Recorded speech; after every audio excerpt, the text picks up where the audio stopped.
It began with a black bag over my head. 6 or 7 men seizing me off the street on my way home from work, holding me at gunpoint in the back of a van. They explained in detail what would happen to my family if I didn't listen to them. Until that moment, torture was just a word.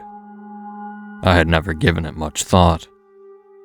I wasn't prepared to hear some of the things they told me. By the time they were loading me onto a helicopter, I would have done anything they asked. I arrived at the black site, kicked out of the chopper where my feet hit the hard-packed wet mud with a splash. Black hood torn off so hard it hurt the skin on the tip of my nose, and then I got my first look at the place. Can't say if it met my expectations or not. I didn't have any idea where I was going, or what it was supposed to look like when I got there. Still, it managed to leave me feeling surprised. An abandoned village nestled in the jungle, mostly one-room hovels, lots of corrugated iron. Here and there lay burned allotments, dying pepper plants left unattended, their fruit stamped into the earth by the passage of soldiers dressed in all black. Rotten fences and troughs to feed long-dead pigs and goats lay smashed to pieces. And then, lurking on a hill like some architectural jump scare, was a 3-story hospital made of glass and steel. State-of-the-art, built in a place where tarmac was just a rumor. Officially, it had been put there by a charitable nonprofit, wanting to research novel diseases and potential cures deep in the jungle. Unofficially, it had always belonged to the CIA, a useful place to test strange things with pox in the name, and, when the time came, a useful place to dissect the impossible. Imagine my surprise when I was escorted by armed men to an office with my name on the door, and discovered that I was to be in charge of its latest major project. Head of Research, printed on the glass. Real official looking. Big black letters like it always worked there. First thing I thought was how long did they intend to keep me here? But that didn't last long. That hospital became my home, and has been ever since. Less than 24 hours after my arrival, and I had my feet up on the desk, barking orders at lab technicians. I slipped into the role easier than I'd like to admit. You see, where they got me was on scientific curiosity. That's how they ensured I was on board with the project. That's why they never pointed a gun at me after day 1. They didn't have to. The second I saw that thing inside the Messiah's chest cavity, I was a willing asset. No more me, only the project. The discovery and the revelations, lying on that slab nestled in the flesh of an otherwise normal-looking man, was a white-hot piece of divinity, a pinprick in the fabric of reality. I don't know how else to describe it. It was like I'd spent my whole life seeing 2-dimensional shadows, and then I suddenly got a glimpse of the 3-dimensional shapes casting them. I haven't seen my children since they took me. Can't tell you their names. I was never the same after the first autopsy. No one in that place was sane after the scalpel first bit into his flesh. Attrition amongst the research staff was incredibly high. Every day another nurse seized by stigmata, or a once faithless lab technician struck by the call to write the Third Testament.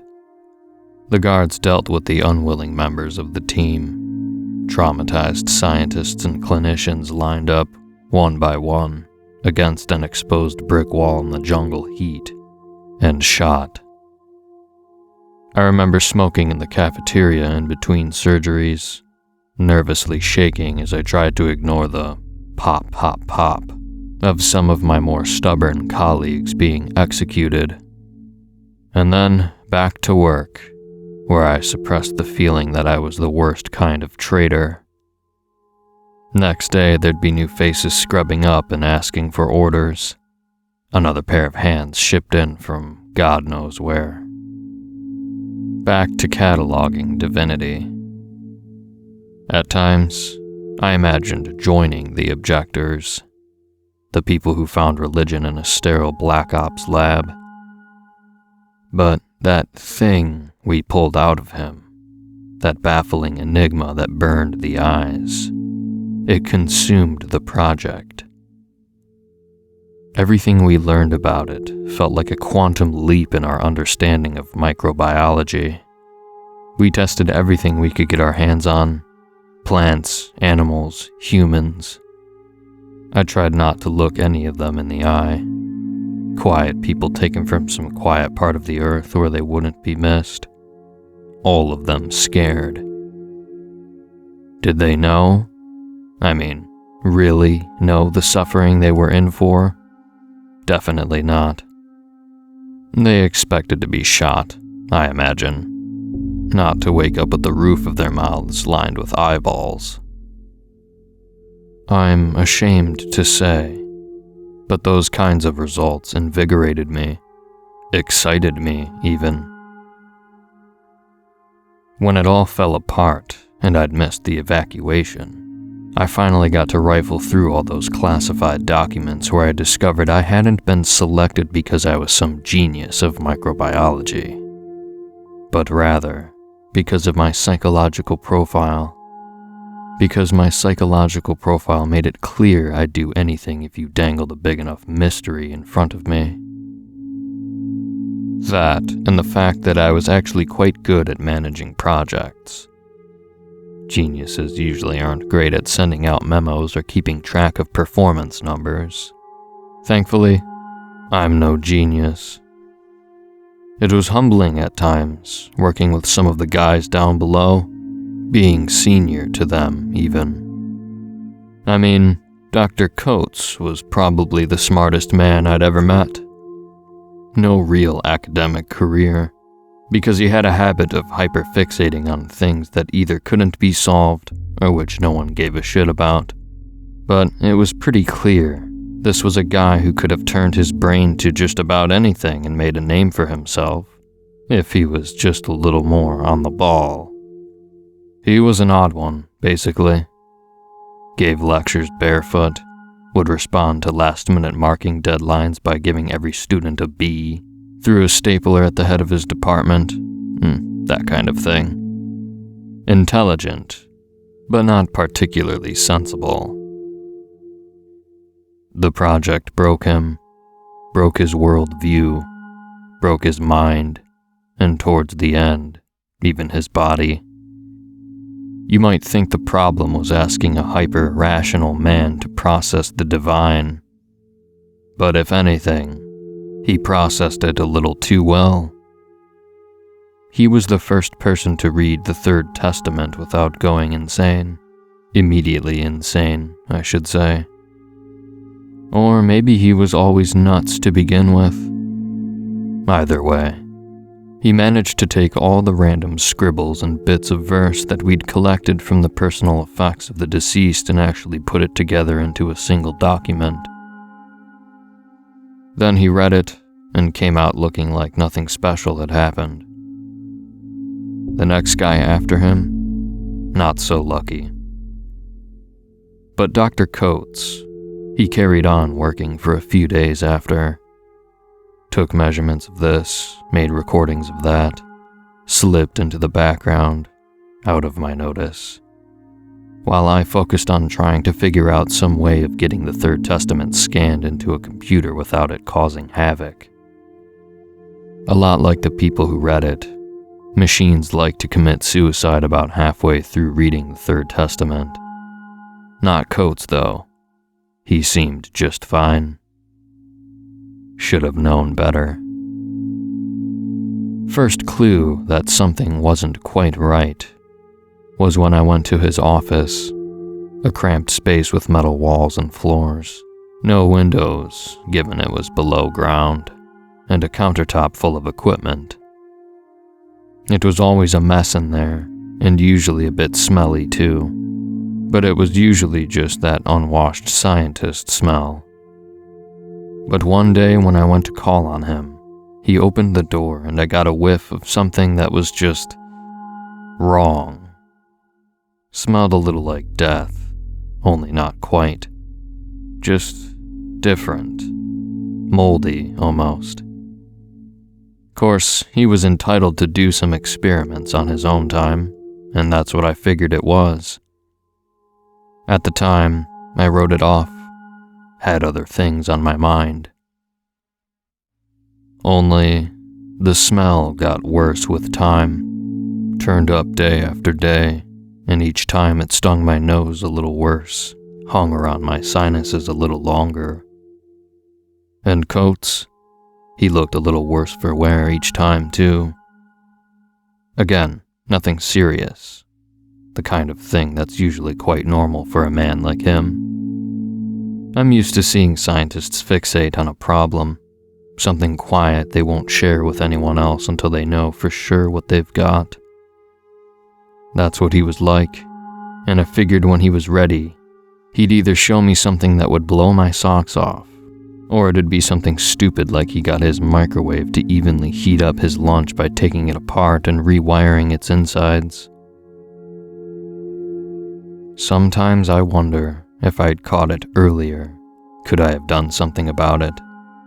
Someone smarter might have picked up the odd chemical mixtures on his shelf, or recognized the peculiar smells. Not me, though. All I can say in hindsight is thank fuck my office was above ground. By the time his little project had finished working its way through the floor he was on, he'd killed 36 people with his homemade nerve gas. Thankfully, the facility was prepared for that kind of attack, and the automated security systems had the entire level locked down very quickly, so the damage wasn't that bad. Could have been a lot worse. But what was weird was the venting system wasn't working. Should have cleared it all out in under a day, but 4 hours later and the gas levels were the same. The investigation, at least at first, had to happen remotely. CCTV from his lab was spotty, something was corroding the cameras, but based on some of his material requests, we guessed he'd been culturing some unusual fungus to create the bioweapon. Whatever it was potent, and we were helpless to do anything about it. We had to wait and hope to God whatever awful thing he'd concocted would wear out on its own. What little the CCTV could capture made for a grueling sight. 8 scientists dead at their desks, slumped over, blood pouring out their mouths. The fluid looked black on the grainy black and white monitor. But what upset me more were the assistants. Dozens of young men and women who didn't really belong in that place. Too much to live for, and all of them so scared of what was going to happen to them. And they were just lying there in the middle of whatever it was they were doing. In the labs themselves, smashed beakers and machines in disarray. In their rooms, some of them lay peacefully sleeping. Others held each other in secret little trysts they thought no one knew about. All over the level, bodies lay on the floor in strange positions. And again, that black fluid leaking from every orifice staining the floor, their faces, and their clothes, soaking their chests and groins. I remember sitting there and just watching them twitch and foam at the mouths, waiting for death to finally come. Even then, the hours ticked on as we waited for the systems to purge the gas. 12, 24, 48. Nothing happened. It was like everything in there was frozen in time. And then, somehow, the lights on that level went out. Emergency lighting came on, bathing everything in red. But combined with the low-quality cameras, it was like gazing at an old video game. Grainy, fuzzy, low resolution. We figured that Coates must have rigged up a remote timer on the electronics, which wasn't a good guess since his specialty was biochemistry, and the security systems were of the highest tier. But what else could it be? Wasn't like someone could have hit the circuit breaker. We knew eventually we'd have to go in there. 60 hours after shutdown, we just had to. There was too much high-value material to leave behind, and there were reports of strange noises down there. Guards posted to the door heard faint sounds on the other side. Footsteps, they reckoned. Of course, I wrote that off. Utter nonsense, I told myself, and them. And yet, we still went in armed because, well, if Coates was smart enough to rig this whole nightmare, who's to say he didn't make himself a little gas mask to keep himself safe?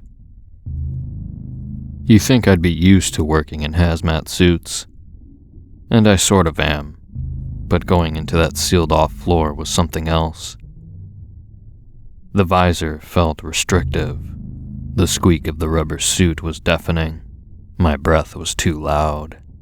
And every time the in-suit radio came to life with one of the soldiers' barks, I damn near jumped out of my skin. And then the door actually opened. Nothing could have prepared me for that. The air was thick with mist, which lit up harshly with the emergency lighting's red hue. Old metal grates, vents, open doorways, all of it either blood red or completely dark. There were far too many shadows for it to feel safe. Didn't help some of the bulbs were strobe lighting, rotating sirens that lit the place up in periodic flashes of crimson light. God, even the 4 soldiers next to me looked nervous. We passed more than a few bodies on our way to Coates' lab. All of them lay where they'd been on the CCTV, at least as far as I could tell. Sounds stupid, but I stared at a few of them closely just to make sure. All those reports of footsteps had started to worm their way into my brain. Couldn't shake the idea we weren't alone down there. When we finally opened the door to Coates's, what I saw left me frozen to the spot. The soldiers focused on the strange growth off to one corner of the room, which registered to me only as a dim sort of collection of thick, fungal petals crawling up the wall. Veins pulsating like capillaries in the eye. But to me, what really hit home was the empty desk. Last time we'd had reliable footage of that room, Coates had been lying there dead as a dodo, blood leaking from his still open eyes, pooling on the desk and dripping onto the floor. And that stain was still very much there. There was even the faint outline of where his head had been laying. But the man himself was gone. This, even more than the grotesque thing that took up one wall, terrified me. That quivering mass of fungus was pumping out enough toxic gas to kill half the base, but it was stationary, at least. In another circumstance, I might have even found it fascinating. But Coates, he'd clearly gone off the deep end. Had he lain perfectly still for days on end to trick us? That didn't seem right. Again, I thought of the bodies we'd passed. The way they looked so still, but not lifeless. Like a porcelain doll. There was that slight suggestion of something working behind the eyes. "What do we do with this?" one of the men asked. "Take samples, burn the rest," I replied. "If gas levels don't go down in a week, we'll have to purge the whole floor with phosphorus." The whole time I had my eyes on the space around us. Under the desk, up on top of the cupboards. If Coates wasn't at his desk, where was he? Where the fuck did this thing come from? The same soldier muttered as he laid a series of thermal charges on the fleshiest part of the mold. It seemed to flinch in response to his touch, but was otherwise benign. He probably took some of the subject's tissue samples. We know it propagates unusual levels of growth in plant and animal tissue. Explains why the gas levels don't go down. What's it metabolizing? I gave the soldier an odd look. What? You aren't the only ones with an education. Fair enough, I replied with a quick shake of the head. It isn't metabolizing anything except his tissue. It's, bluntly. I mean, think of the fish and the bread, right? This is something we've known about his tissue samples for a while now. Spontaneous creation of matter and energy out of nothing. But to give Coates his credit, this is a pretty novel application. He's created an infinite bioweapon. Why? I was about to reply. I haven't the slightest fucking clue, when a loud bang drew our attention to the doorway. Outside lay a darkness broken only by strobing of a red light. Flashing on and off, it revealed, for just a single instant, the outline of a man standing in the hallway. The soldiers swore nervously as they raised their rifles. By the time the light came back, the figure was gone. Who the fuck was that? Must be Coates. Job's done, I cried while gesturing to the charges. Let's get the fuck out of here. There are no miracles left for you. You have made your own miracles. The words were growled so loud and deep they seemed to vibrate my very bones. The soldiers snapped to attention, but me, I took a little longer to turn back to the corner of the room. I knew what I was going to see, but God, I didn't want to see it. There are other gardens, but not for you. Do not spoil the other Edens. Coates emerged from the thing on the wall, pulling himself free with a wet squelch. He stood, not naked, but nearly naked, as his skin had begun to absorb his clothes. He looked like a burn victim coated in algae. He loves you. In spite of everything, he loves you. And there is a place in heaven for you all. But it is time to... I can't blame the soldier who pulled the trigger. It wasn't just the fact that Coates was speaking with a mouth that had grown grotesquely across his abdomen, but rather that the words were drilling straight into our heads like someone pushing a hot needle straight into a dental nerve. It made my eyes cross, my ears ache, and my nose bleed. 2 of the men had vomited, splattering the inside of their visors with thick fluid. They were the first to go. They didn't see what hit them, and I'm somewhat glad. Coates, angered by the gunshot, moved with the elegance of a dancer. I stumbled out into the corridor as he tore them apart, his arm seemingly flowing right through their biohazard suit. The remaining soldier, the trigger-happy one, was beside me as I fled. It wasn't far to the exit. I hoped we would make it the rest of the way without incident. I might be able to put the few images I had of Coates pulling flesh and fabric apart like it was tissue deep into some recess of my mind and just move on. But it was only a few short steps into the dark before the remaining soldier began to fire blindly at the corridor behind us. It was a mistake for him to turn around. In the fraction of a second where his eyes had been turned away, he missed one of the bodies lying on the ground. I jumped. He didn't. I was dimly aware of there being no one beside me only when the gunshots grew fainter and fainter as I left him behind. One of the shots dinged off a panel by my head, and to this day, I suspect it was not a ricochet, but a deliberate attempt to get revenge for me abandoning him. Still, I didn't look back, not until I reached the secure door. I thumbed the keypad frantically, terrified as my ears registered the sound of approaching footsteps muffled by the biohazard suit. God, I couldn't stop myself. I looked. I had nothing else to do except wait for security to clear me and open the door, and there was no guarantee they'd even do that. I might be waiting forever, staring at nothing as Coates came closer and closer. Without even realizing what I was doing, I turned and saw the soldier with the gun. Jesus.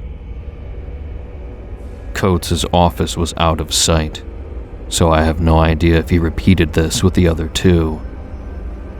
But the man I saw, he was in pieces, yellow and red in ragged strips that coated the ceiling as much as the floor, and barreling towards me on all fours, legs and arms too long for a normal man, came Coates, eyes wide, jaw distended, chunks of his head still missing, but his mouth, it silently spoke the same few words almost in time with his loping gallop. Over and over and over.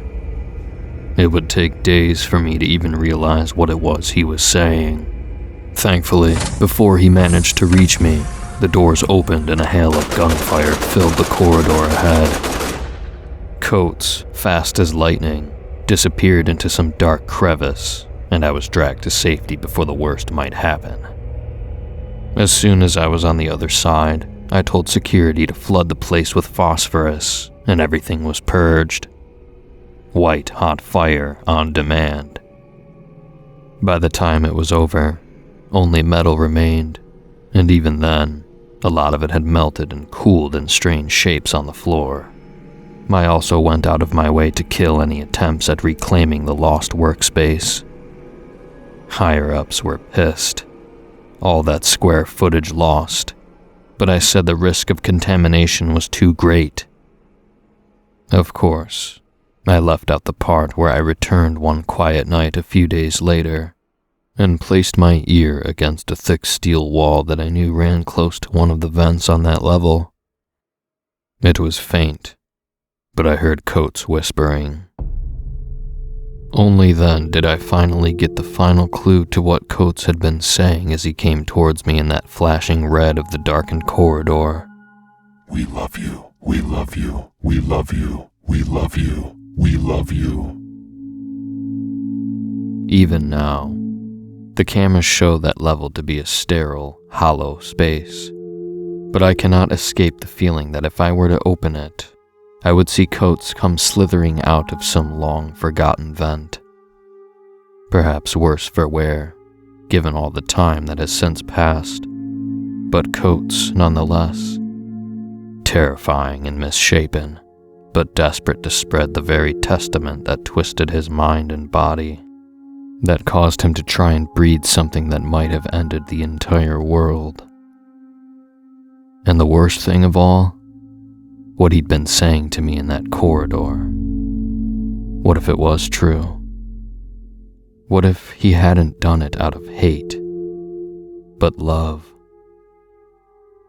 At the time, I'd assumed the force we were dealing with was hostile, but what if it wasn't? Everyone who goes near the Third Testament kills themselves, and until Coates, I'd thought it some kind of twisted revenge. But what if that wasn't the case? What if he wasn't doing it out of spite or hostility? What would that mean for me? Forgiveness? If so, that terrified me because after everything I'd been through, I doubted I'd have the strength to resist that kind of offer. For weeks, I lay awake at night wondering just what the hell might be in those words that could compel people like Coates to do what they did. And yet, despite everything, I still haven't read the Third Testament. Coates was a genius, and he still gave in. I know that I did some pretty messed up stuff in the name of scientific curiosity, but, well, I guess I'm not ashamed to say that I'm also a coward. I'm afraid of dying. Curiosity can only get you so far, and after seeing everything that happened to the people who read that thing, I couldn't bring myself to risk it. Whatever the Third Testament is, hearing it seems pretty bad for your health. I don't think I even deserve to be forgiven, if that's what he's offering. It was poetic justice that out of all the people who managed to make the evacuation, I wasn't one of them. Leaving on foot is hardly an option for me. I mean, even if I had the strength to hike through hundreds of miles of rainforest, I'd need to reach the outer fence first, and strange things have festered in the chemical pits where they disposed of the bodies. Soft mounds of ash and bone that sing from time to time, exciting the birds in the canopy to take off and make strange patterns in the sky. If they can sing, they must have mouths, right? And if they have mouths, what else? I think about coats, about what kind of hands would reach out and drag me into those rotten pits of long dead flesh, and drown me in filth, and I shudder. I could try and sneak past, but it really isn't safe outside the hospital. It isn't safe inside, to be fair, but what choice do I have? At least there's still power, internet, food to last me over a century, and the security doors that kept everything below sub-level 1 firmly locked away. While out there, well, I see things, sometimes, moving quickly between the old buildings. The trees shake and stir, and where the jungle now grows thick and heavy against one of the glass walls of the hospital, the vines twist and turn and spell out odd messages.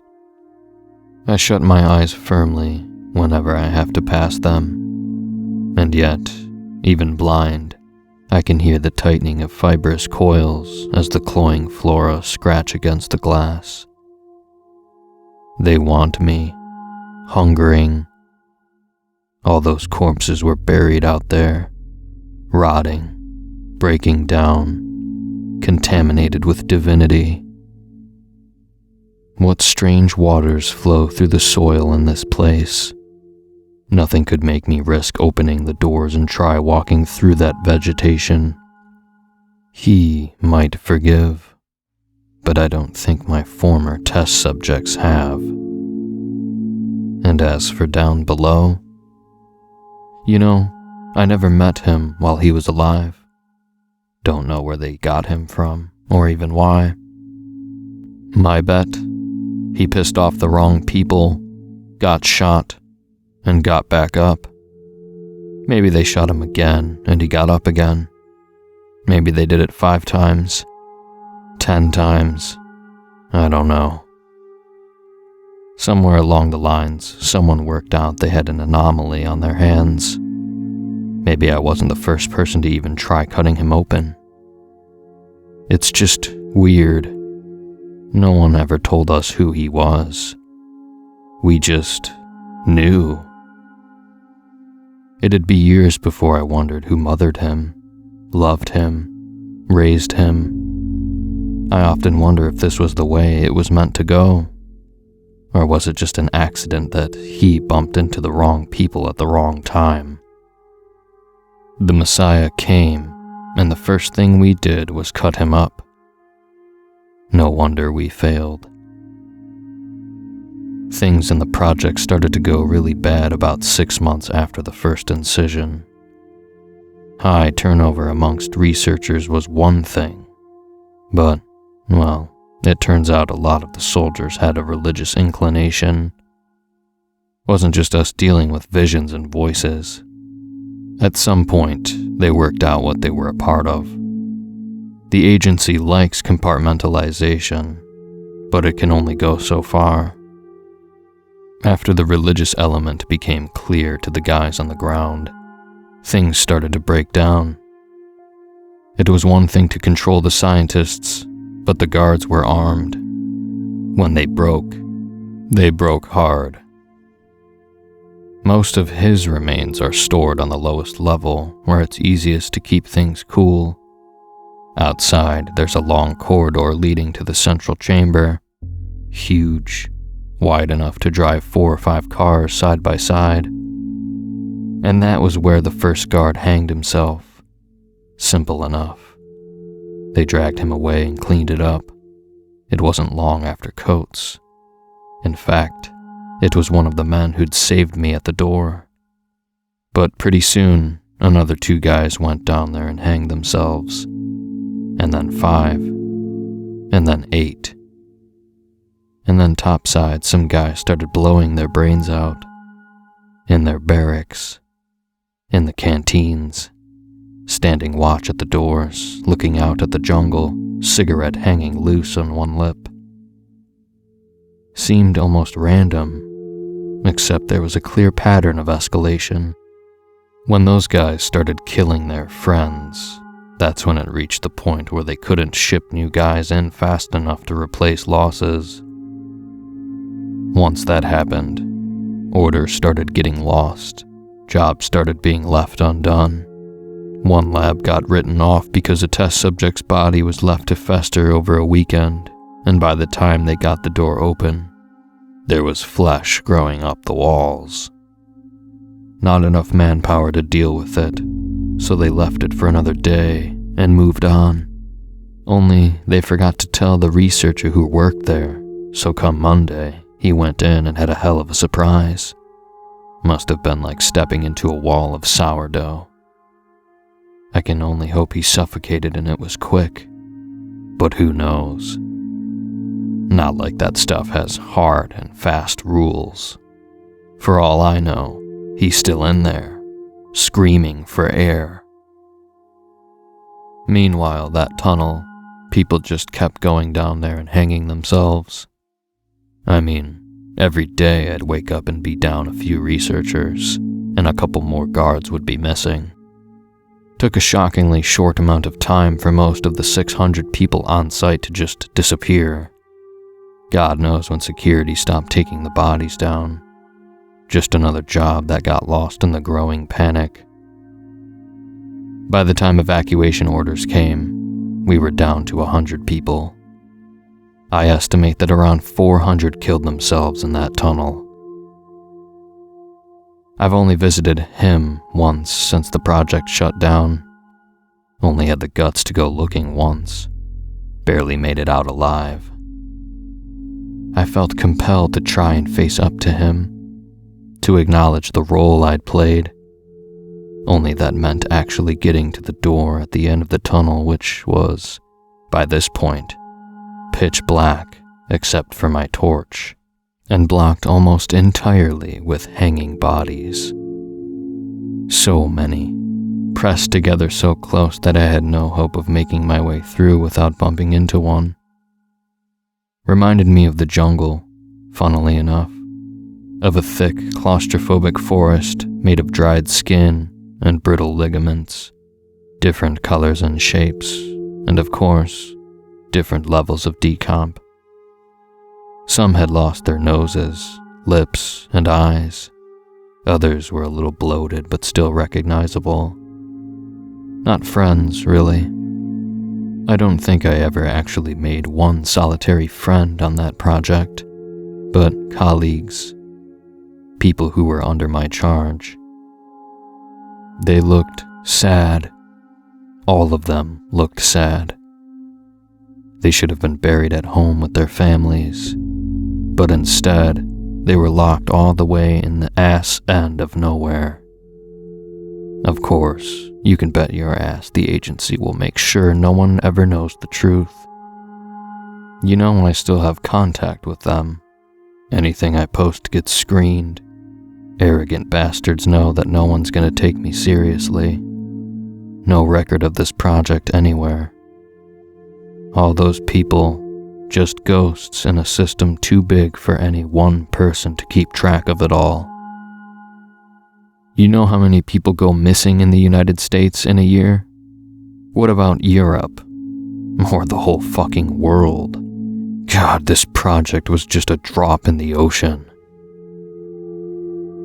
I wanted to put it to bed, to see if I could get some kind of answer from him.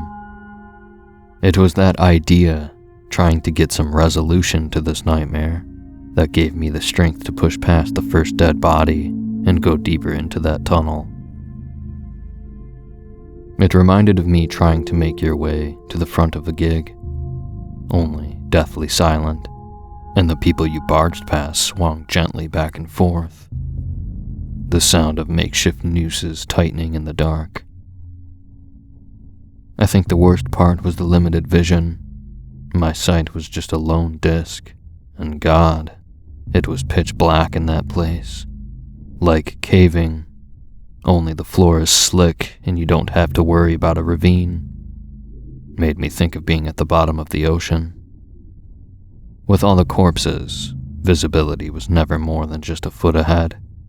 I remember panicking at the realization I could easily get turned around and, well, what if all those lost souls didn't let me go? What if I wound up going in circles for hours, days even, on end? Just round and round. The nearest wall could be right there and I wouldn't know it. Just bones and teeth and ribs and hanging entrails. All of it. All of them, cold to the touch, freezing. Obviously that was why we'd put him down there. The place was cold, my own breath visible in the air. But the bodies were like the meat you grab out of a fridge in a supermarket, and it was just fucking awful. I found the fresh ones the hardest to stomach. A really rotten body looks almost like a prop. It isn't. Don't get me wrong. You look at it and your brain tells you damn well it ain't a prop. But it's a hell of a lot easier to convince yourself it's just a thing when it hasn't got skin or eyes. But the fresh ones, sometimes they still had expressions like anger or sadness on their faces. They made me feel watched, and the fact that they were cold and slick with condensation. Every time I bumped into one, it took everything I had not to let out a whimper. And they moved. They didn't move, not like that. But there were no drafts down there. It was perfectly still. They'd been perfectly still for months after the project shut down. And then I came along and disturbed them, and it was like a giant Newton's cradle, a static system that I put energy into. They began to sway and twist and bump. I'd knock one, and fraction of a second later, it would knock me back, jostling against my cheek or my arm as inertia rocked it back and forth. 10 minutes in, too far to turn back. That was when the nightmare began. Started small. I lost my ability to track what body was where and which ones were sent swinging by my own clumsy movements. And then, fingers combed my hair. I cried out. Another set touched my beard, my face. I forced myself onwards and started making eye contact with one too many dead men for it to be simply an accident. Their expressions changed from sullen and listless to angry and cruel, leering smiles and curled lips. Then came the unmistakable sensation of someone deliberately grabbing for my arm. I had to shake it loose, too afraid to look back and face the possibility that I'd see one of them moving and scowling. I pushed on, constantly having to shake cold fingers off my elbow or my collar. They groped incessantly, looking for anything to hold on to.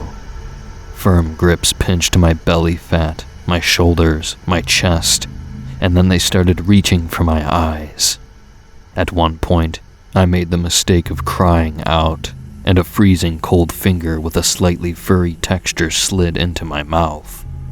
The only relief came when I dropped to my hands and knees and crawled. The entire time, my mind raced with the terrible possibility that I really was just being sent in circles, over and over and over, and they were never going to let me leave.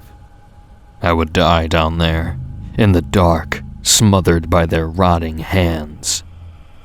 God damn, I came close to giving up. When my torch finally alighted upon an opening space, I cried out. A heaving wet sob made of relief and joy, and my muscles, given new life, worked overtime to get me out of that horrible nightmare and into freedom. I didn't stop until I bumped my head against a steel wall with a dull clang and looked up to see the vault's door. At last, the place we'd frozen him. I got up with what little dignity I had left, brushed down my clothes, and risked only the briefest of glances back. The bodies looked inert now, just like they had before I entered. I could have tricked myself into thinking that it was my imagination. Only half my shirt was now in tatters on the floor, and I could see strips of it still clenched in a few of their hands. I did my best to compose myself, and I entered the vault. We hadn't left him in a very nice state. The plan was to catalog everything. Yes, we'd excised the most striking biological anomalies. But the remaining flesh, we wanted to know everything. Every last capillary, every last cell. We wanted it recorded. So we had this special machine flown in. It works by taking a piece of flesh and slicing into a layer that's barely a micrometer thick and depositing it onto a slide.